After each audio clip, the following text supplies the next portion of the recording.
बिस्मिल्लाहिर्रहमानिर्रहीम। अस्सलाम वालेकुम नाज़रीन, एक दिन BBC 11 हेडलाइन न्यूज़ के एक नए प्रोग्राम के साथ सरदार अमीन खान जितोई आपकी खिदमत में हाजिर है। नाज़रीन, आज हम आपको इस प्रोग्राम में मिलवाएंगे असिस्टेंट कमिश्नर तांदल्यावाला नुमान अली डोगर से। तो आइए चलते हैं।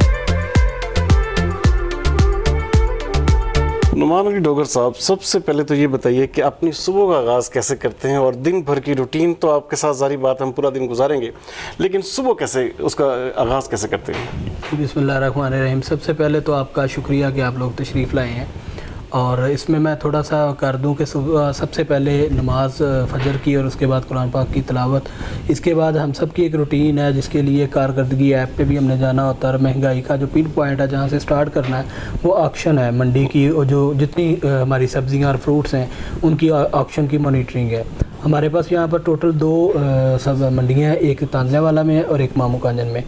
मैं कभी इधर चला जाता हूँ, कभी मामू कांजन में चला जाता हूँ, और वहाँ पे सुबह सुबह हमने 8 बजे से पहले जाके कंप्लीट उसको मॉनिटर करना होता है। और उसके बाद हमारी एक वो हमने सेक्रेटरी मार्केट कमेटी के साथ बैठ के फिर रेट लिस्ट जारी करनी, जिसके ऊपर पूरी तहसील में होता है।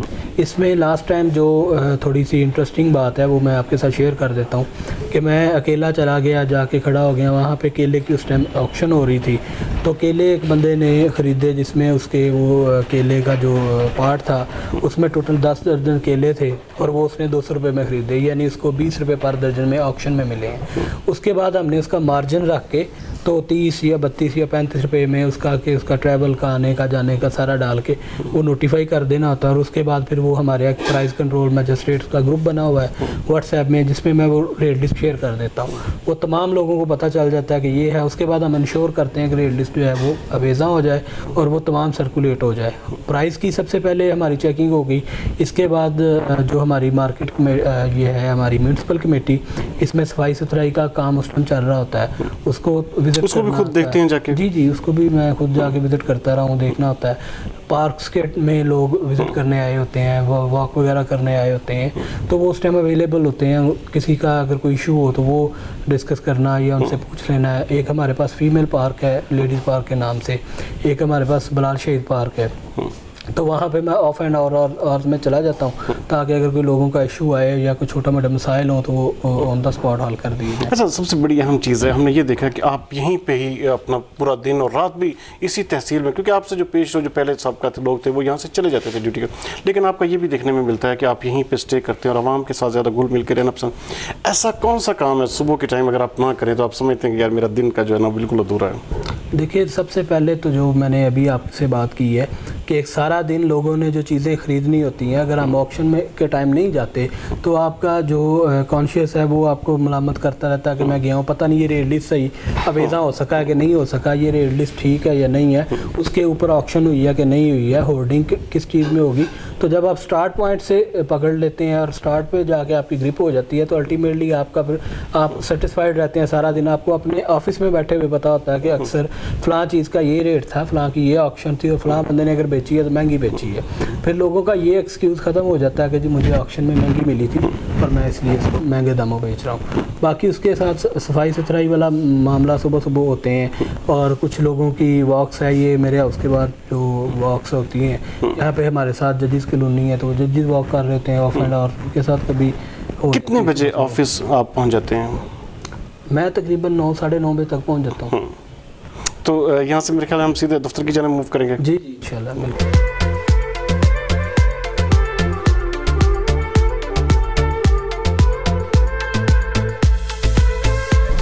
नुमान अली डोगर साहब, आप एक ब्यूरोक्रेटिक फैमिली से ताल्लुक़ रखते हैं।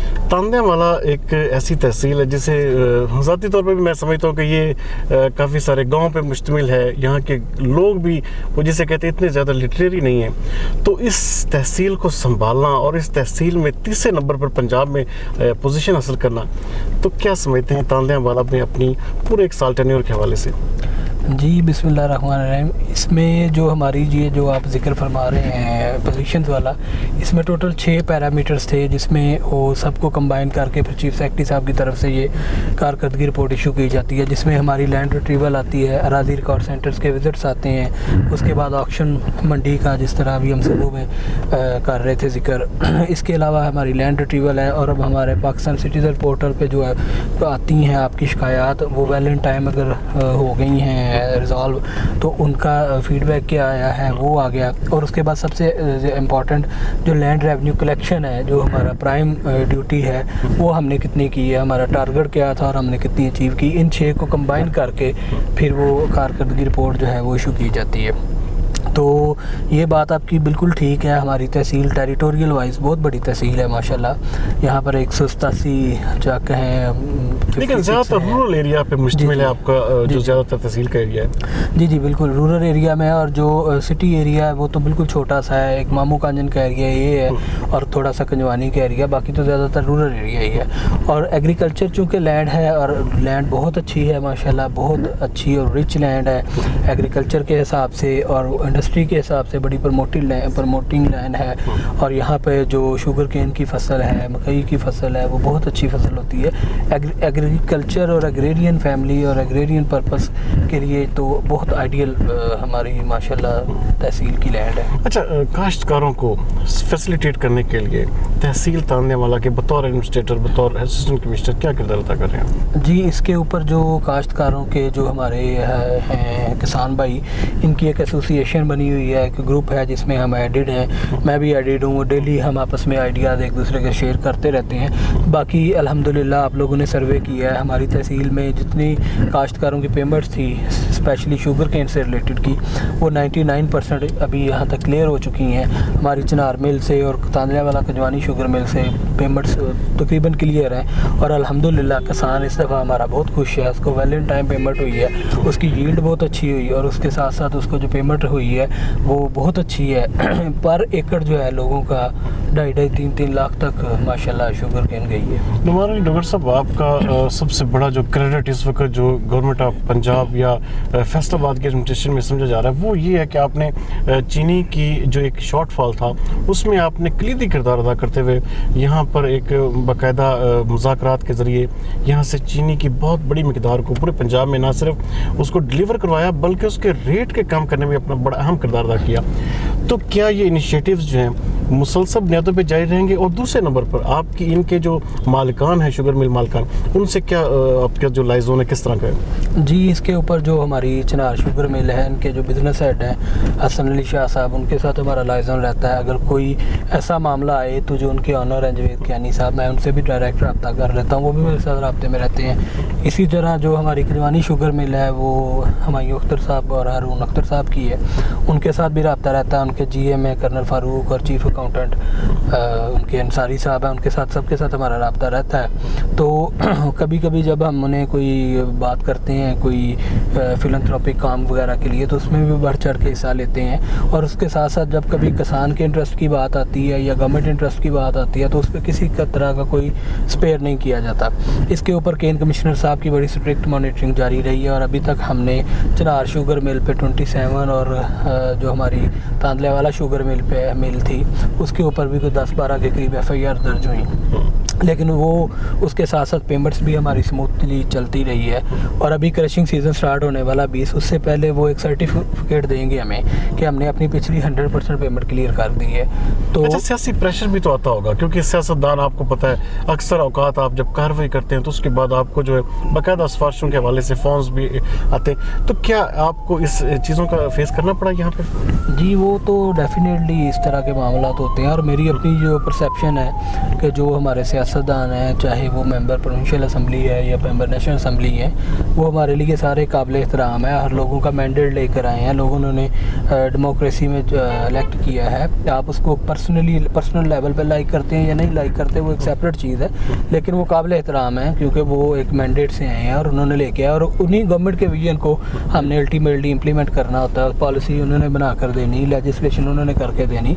तो मेरा अल्लाह का शुक्र है जितने हमारे पॉलिटिशियंस हैं तहसील के साथ, सबके साथ अच्छा लाइज होना अच्छी बात है। जो उनका ड्यू और जायज़ काम होता है वो हम उसी वक्त करते हैं। अच्छा, नुमान अली डोगर साहब, सफाई सुथराई के हवाले से आपकी तहसील में अक्सर औकात जो हमें बेशबा, जैसे आपके यहाँ से कैनाल गुजरती है, डेंगू का सीज़न भी इस वक्त अरूज पे है, डेंगू के हवाले से भी बहुत सारे जो इनिशिएटिव्स लेने चाहिए वो लिए नहीं जा रहे। प्लस आप जब चार्ज संभाला आपने उस वक्त कोरोना वबा बिल्कुल पीक पे थी, तो इस हवाले से सेहत आमा के हवाले से क्या किरदार अदा किया अब तक आपने? जी, जो हेल्थ की अभी आप बात कर रहे हैं, इसमें 2 बड़े क्रोनिक इश्यूज़ रहे हैं हमारे। एक कोविड की वैक्सीनेशन और दूसरा ये डेंगू का। इसके ऊपर डेंगू की हेल्थ की तो परमानेंट टीम्स हमारी चल रही थी। कोविड वैक्सीनेशन में हमारा ओवरऑल डिस्ट्रिक्ट की परफॉर्मेंस थोड़ी सी लो ऑफ द पार थी, तो उसके ऊपर डीसी साहब ने बड़ा पर्सनल इंटरेस्ट लेकर डेली इस पर मीटिंग्स कॉल करनी शुरू की। आज भी हमारी शाम को उनके साथ मीटिंग है। तो इसके ऊपर हमने पर्सनल लेवल पे किया और उसमें हमने एक टीमें बना दी। तमाम लंबरदार जो थे उनको हमने एक टारगेट दे दिया कि हर लंबरदार 200 बंदे को डेली वैक्सीनेशन करवाएगा और अपने डेरे पर कैंप लगवाएगा।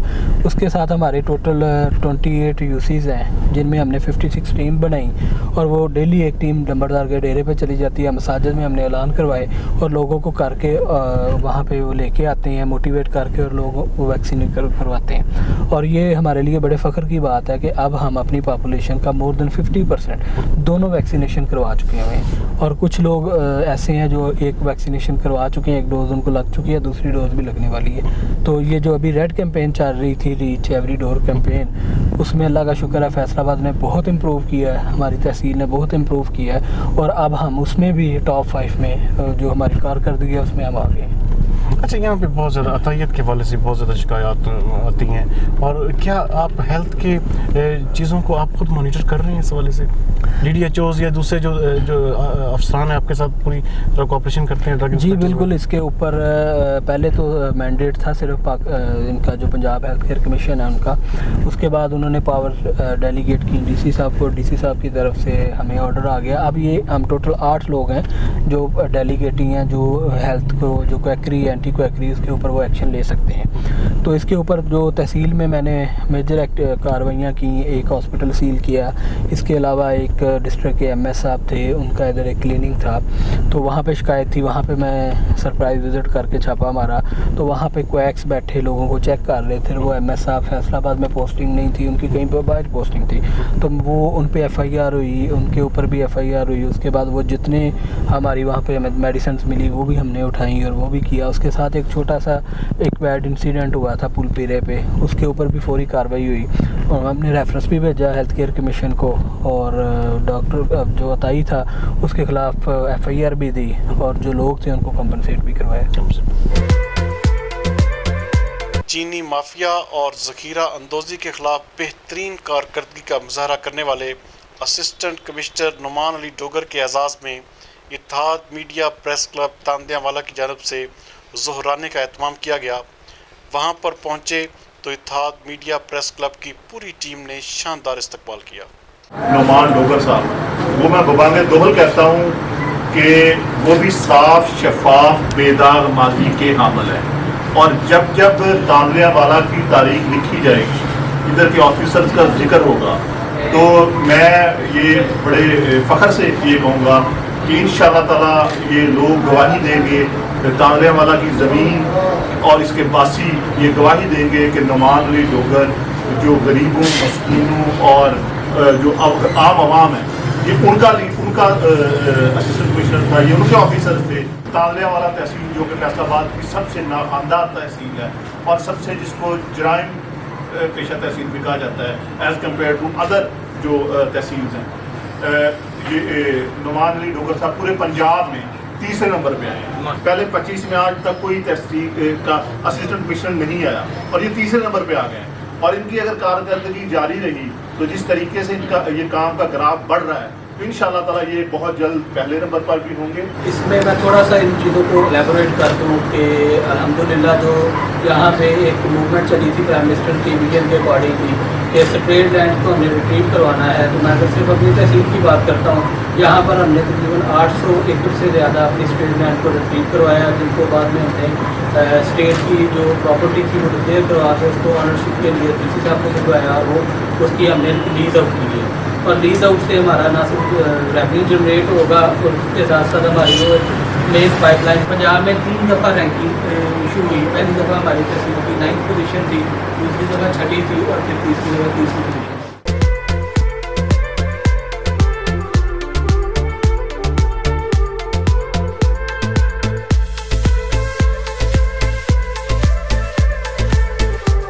नुमान अली डोगर साहब, पूरा दिन आपका बड़ा हेक्टिक गुजरता है। आप मुसलसल जिसे कहते हैं कि कार्रवाइयों में मसरूफ़ अमल, एक असिस्टेंट कमिश्नर का तस्वुर भी यही पाया जाता है कि पूरा दिन जिस तरह हमने आपके साथ गुजारा, तो क्या आप समझते हैं कि जिस तरह कि आपने ये इनिशिएटिव उठाया, ख़ास तौर पे ये जो शुगर के मामले में आपने पूरे पंजाब में यहाँ से चीनी सप्लाई हो रही है और ये आपकी जो एडमिनिस्ट्रेशन है फैसलाबाद की, उसका भी यकीनन एक ऐसा इक़दाम है, तो क्या समझते हैं कि ऐसे असिस्टेंट कमिश्नर्स या जिस तरह कि आपने लीडिंग फ्रॉम द फ्रंट आपने यहाँ पे चीनी की बोरियां ना सिर्फ रिकवर की बल्कि उनको पूरे पंजाब में सप्लाई करवाया, तो क्या कहेंगे इस हवाले से?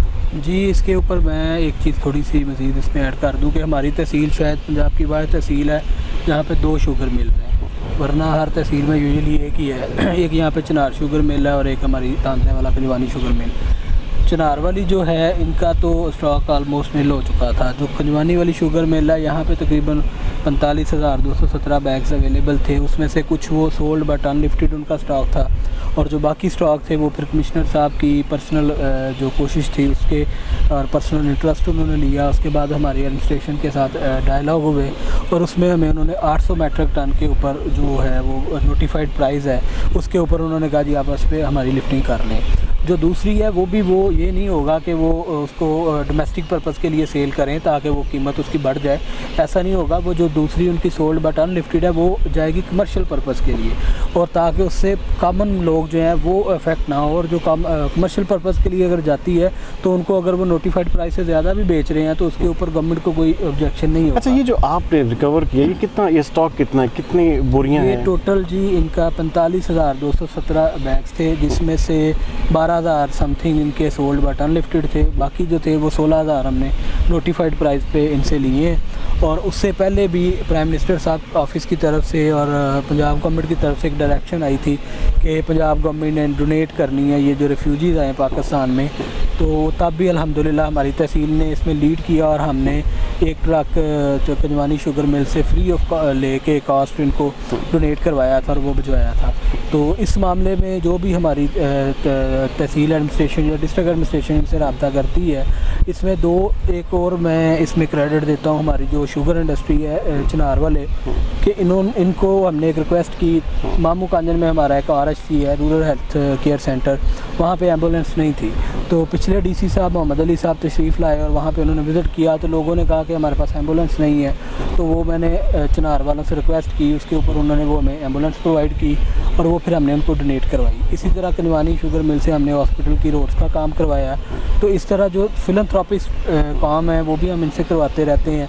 लेकिन जहाँ पे कहीं पे गवर्नमेंट के इंटरेस्ट की बात आती है या पब्लिक कॉमन मैन की आती है वहाँ पे हम इनको लीवरेज भी नहीं देते। डॉक्टर साहब, सबसे बड़ा इशू आपकी शहर बिल्कुल छोटा है, आपकी पैराफ्रीज आपका जो रूरल एरिया बहुत ज़्यादा है। अच्छा, वहाँ पे जो अक्सर हमें शिकायत मिलती हैं कि वहाँ पे रेट्स का जो चेक एंड बैलेंस, ख़ास तौर पे चीनी के मामला पर आप ले लें, तो क्या इस हवाले से कुछ टीमें आपने तश्कील दी हैं? ये जो हमारे जो गाँव के लोग हैं ख़ास तौर पर उनको रिलीफ देने के हवाले से? जी, इसके ऊपर जो हमारे पास पूरी तहसील में प्राइस कंट्रोल मैजिस्ट्रेट्स हैं, बेसिकली ये उनकी असाइन ड्यूटीज़ हैं कि वो प्राइस को चेक करते हैं। वो हमारे पास टोटल 8 हैं। तो अभी जो आज लोगों ने भी इस पॉइंट पे आपकी मौजूदगी में कुछ पॉइंट्स रेज़ किए हैं, उसके ऊपर हम इंशाल्लाह मुतलका लंबरदार और पटवारी की टीमें बनाते हैं और लोगों को भी रिक्वेस्ट करेंगे कि भाई अगर कोई इसको बेचता है महंगे दामों तो वो उसको इन्फॉर्म करे और मॉनिटरिंग टीम इंशाल्लाह आज मैं नोटिफाई कर दूँगा जिसमें लंबरदार मुतलका वहाँ के जो लोकल लोग हैं, प्रोमिनेंट लोग हैं वो होंगे, लंबरदार होगा और पटवारी होगा, ताकि ये मॉनिटर करें। एक चीज़ तो रेस्ट श्योर है कि जो हम होलसेल पे चीनी सेल कर रहे हैं वो 87 और 88 पे बेच रहे हैं। अब कोई बंदा यहाँ से लेके पेरीफ्री में जाकर इसको महंगे दामों बेचता है तो वो ज़रूर उसको इंशाल्लाह हम जो है वो दायरा, क्योंकि जब तक आप नकेल नहीं डालेंगे ऐसे अनासर को बहुत मुश्किल हो जाएगा कि आप ऐसे लोगों को कंट्रोल जब तक आप ना कर सके। अच्छा, मैं आखिर में आप बहुत सारी आपने जो सरकारी ज़मीनें थी वो कागज़ात भी करवाई, कितना रकबा अब तक जो है आप अपनी निगरानी में जो आपके पूरा टेन्योर 1 साल का तकरीबन गुजार चुके हैं और ये सबसे अच्छी बात ये कि आप इस वक्त जो है पूरे पंजाब में 30 नंबर पे फॉलो कर रहे हैं, तो कितना रकबा सरकारी जो है वो कागज़ात करवा चुके हैं और गवर्नमेंट के रेवेन्यू में जिसका कोई इजाफा हुआ? जी, इसके ऊपर जो जब ये इनिशिएटिव चला है प्राइम मिनिस्टर साहब की तरफ से स्पेड लैंड रिट्रीवल, तो अल्हम्दुलिल्लाह हमने तकरीबन अभी तक तकरीबन 800 एकड़ रिट्रीव करवाया। उसके बाद में हमने फाइल्स कंप्लीट की, जो लोकल इलिसिट कल्टीवेशन में इन्वॉल्व थे उनको तावान डाला, उनको उसकी क्रिमिनलाइज किया है और उसकी रिकवरियाँ हो रही हैं। बल्कि हमने अपनी बहुत अरसे बाद डेकड्स के बाद हमारी तहसील की जो हवालात थी उसको दोबारा आबाद किया, जो हमारे डिफ़ॉल्टर्स थे उनको ला के हवालात में बंद किया।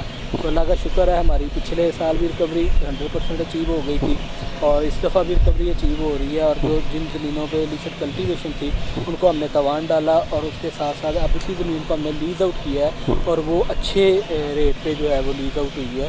उससे गवर्नमेंट को मिलियंस का इंशाल्लाह जो बेनिफिट फ़ायदा होगा।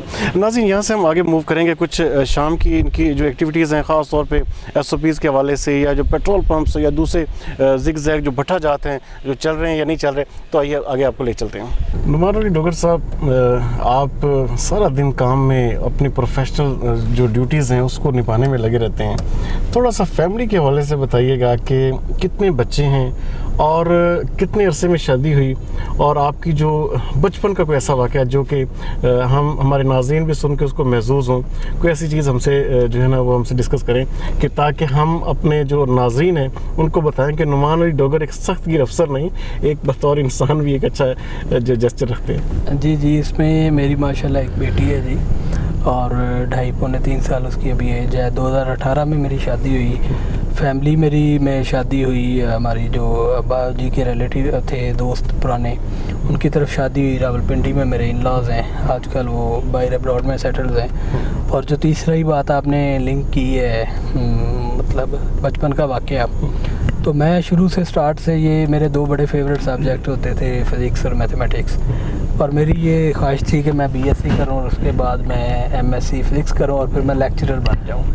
और फिर फॉर्चुनेटली या लकीली इस साइड पे आ गए क्योंकि वालिद साहब और एक फैमिली बैकग्राउंड थी। तो अक्सर अब भी मैं कभी घर जाऊं तो वो बहन भाई मुझे कोई बात हो उस तरह की मीडिया वगैरह पे तो वो देख के छेड़ते हैं कि तू एडा मास्टर ना बन। तो वो जो मेरी एक चीज़ थी, लेकिन जो अल्लाह ताला को मंजूर होता है कि अल्लाह ताला ने हर बंदे के लिए एक पैटर्न सेट किया हुआ और उसके लिए एक आपका सेट है जहाँ पे अल्लाह ताला ने आपको फिट करना है, तो अल्लाह की रज़ा है। अच्छा, वालिद साहब जुडिशरी में आप ब्यूरोक्रेट, आपके अक्सर रिलेटिव जो हैं वो ग्रेड 17 या उसके प्लस जो है इस वक्त भी पंजाब की मुख्तलिफ अहम तहसीलों और ज़िलों में परफॉर्म कर रहे हैं, तो क्या इसके पीछे वालिदैन का मोटिव था या आपकी बचपन से कोई ऐसी चीज़ थी कि जो आपको इस तरफ ले आई, या आपकी तालीम जो थी वो उसने कोई किरदार अदा किया?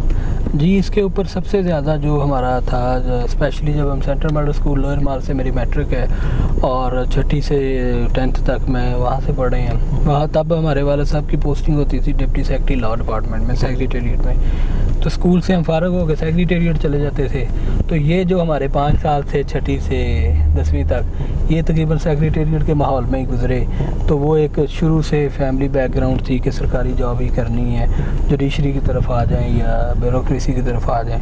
मेरे वालिद साहब जुडिशरी में थे, लेकिन अक्सर जो हमारे रिलेटिव्स हैं वो पुलिस सर्विस में, पैस में या PMS में हैं। हम टोटल माशाल्लाह 7 बहन भाई हैं, तो 7 ने ग्रेड 17 से स्टार्ट किया, अब 2018 में प्रमोट हो चुके हैं, बाकी सारे भी 17। ये बड़ी बात है जी कि आप एक फैमिली से हो, इतने सारे लोग और वो भी ग्रेड 17 प्लस हों। अच्छा, कोई ऐसी शादी से पहले कोई ऐसी शरारत, कोई ऐसी जिसे कहते हैं हम एक लेते हैं कि बचपन में कोई ऐसा वाक़या जो आज भी आपको याद हो, आपको वालदा से मार पड़ी हो, वालिद से मार पड़ी हो, या कोई ऐसी चीज़ जो कि आप समझते हो कि यार ये वाक़या मुझे ज़िंदगी में नहीं कभी भूला? वो तो देखें जी, मुझे स्टिल आई रिमेंबर कि 5वीं क्लास तक हम जब पढ़ते थे तो वालिद साहब की तरफ से बड़ी स्ट्रिक्टनेस थी कि स्कूल से छुट्टी नहीं करनी। तो एक दफ़ा मैं और मेरे दोस्त ने ये प्लान बनाया कि आज हमने घर से स्कूल जाना, लेकिन स्कूल जाना नहीं। अब हमारी बेवकूफ़ी ये है कि हम घर से चले गए स्कूल और घर से दूर नहीं गए, साथ वाली गली में छुप के बैठे हुए हैं। तो वहाँ से तो किसी ना किसी ने पकड़ ही लेना था। तो एक हमारे रिलेटिव ने देख लिया कि जी आप स्कूल नहीं गए, तो बड़ा हमने उसको कहा कि यार बताना ना घर, लेकिन वो डेफिनेटली बताना ही बताना था उसको। तो सारा दिन वो बड़े डरे सहमे कि यार अब अबू आएंगे तो पता नहीं क्या हो जाएगा और क्या कहेंगे। तो डांट पिटी बिल्कुल ज़रूर पिटी, इसमें कोई वो राय पिटाई भी हुई? पिटाई भी हुई बिल्कुल। लेकिन अल्लाह का शुक्र है कि वो एक कंस्ट्रक्टिव थी जो बाद में इस तरफ नहीं हुई और अच्छा सेटल हो गया। बाकी वालदा से अल्लाह का शुक्र है कभी ना डांट पिटी ना मार पिटी, और वो तो वैसे ही ज़्यादा हलीम मिजाज होती हैं माएँ जो होती हैं। वालिद साहब का थोड़ा सा है और अभी तक ऐसा है कि मैं बड़े मतलब फ़ख्र से कहता हूँ कि I can't talk with my father, जब मैं उनकी तरफ देख के बात कर रहा हूँ। अच्छा, ब्यूरोक्रेट भी आप हैं, खूबसूरत भी हैं, म्यूज़िक का शौक़ भी रखते होंगे, और साथ में कोई बचपन में कोई सनफ़ नाज़ुक के हवाले से कोई ऐसा जिसे कहते हैं कभी कोई मोहब्बत, या कोई ऐसा जिसे कहते हैं कि एक दिल फेंक किस्म के नौजवान तो नहीं थे बचपन में? नहीं, ऐसा तो कभी भी नहीं था। ये अल्लाह का शुक्र है, मेरी जिधर शादी हुई है वो मतलब अरेंज मैरिज थी, लेकिन वो बाद में बड़ी अच्छी एफिलिएशन डेवलप हुई है, बड़ा अच्छा आपस में कोऑर्डिनेशन डेवलप हो गया है। तो मिसेज़ मेरी मेरे साथ ही हैं, यही मेरा लव अफेयर है, यही मेरी शादी है। म्यूज़िक कौन सा सुनते हैं? म्यूज़िक तो देखें, हम पंजाब की बैकग्राउंड है। मैं ज़्यादातर अगर कभी बहुत मेंटली थका हूँ तो कोई पुरानी कोई पंजाबी मूवी देख ली, कोई इंडियन मूवी देख ली पंजाबी, या कोई पाकिस्तानी मूवी देख ली। बाकी तो रूटीन में इतना टाइम नहीं होता, यूजुअली 9-10 ऑफिस ही बच जाते हैं, और फिर घर जाके थोड़ी देर फैमिली के साथ बैठना, खाना शाना खाना, और फिर अल्टीमेटली। अच्छा, बहुत सारे ब्यूरोक्रेट तांलेवाला में आए, लेकिन वो यहाँ पर रहते नहीं थे। उनके साथ उनका ये सबसे बड़ा प्रॉब्लम होता था कि वो अगर हफ्ते में 2 दिन आते भी थे तो वो सिर्फ 2-2 घंटे के लिए।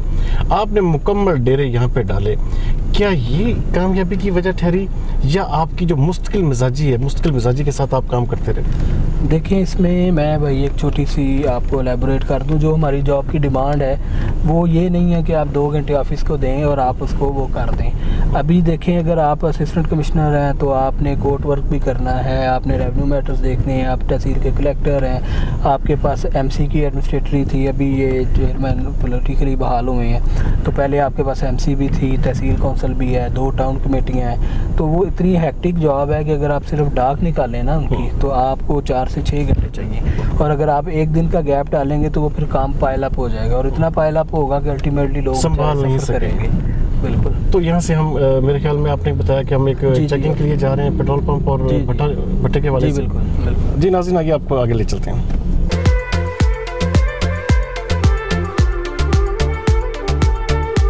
नुमान अली डोगर साहब, आपने एक बड़ा ही बोल्ड स्टेप उठाते हुए ना सिर्फ ये जो चीनी का एक शॉर्टफॉल आया, इस पर बड़ा कलीदी किरदार अदा करते हुए, जैसे कहते हैं कि एक एग्जाम्पल सेट की अपने दूसरे जो असिस्टेंट कमिश्नर इस वक्त पंजाब में काम कर रहे हैं। क्या ये इनिशिएटिव्स, आगे क्रशिंग सीजन शुरू हो रहा है और इस वक्त गवर्नमेंट पाकिस्तान जो है उसका फुली फोकस है कि ख़ास तौर पर ये चीनी की कीमतें ना बढ़ें, तो क्या सजेस्ट करेंगे और किस तरीके से सारे मामले को टैकल करेंगे?